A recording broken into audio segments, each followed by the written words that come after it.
Do you have a lot of private equity firms calling and emailing you? What's your best move as a founder when an investor reaches out?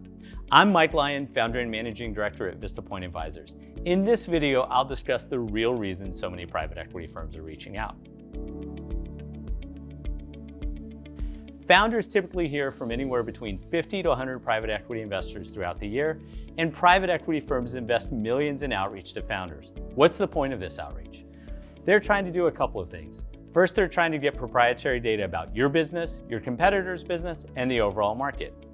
Second, they're trying to build a brand with founders so you'll contact them later if you want to do a transaction.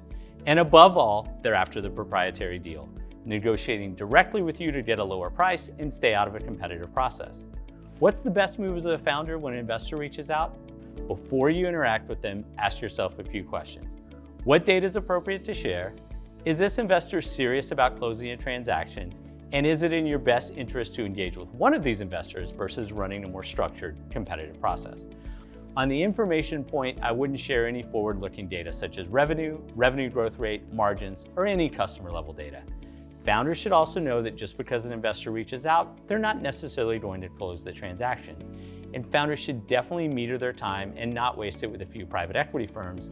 Rather, they should look at running a more structured process with an investment bank. An investment bank will help you qualify the buyers before you start discussions, understand what information to share and when, and set up a hyper-competitive process to increase the chances for a better outcome.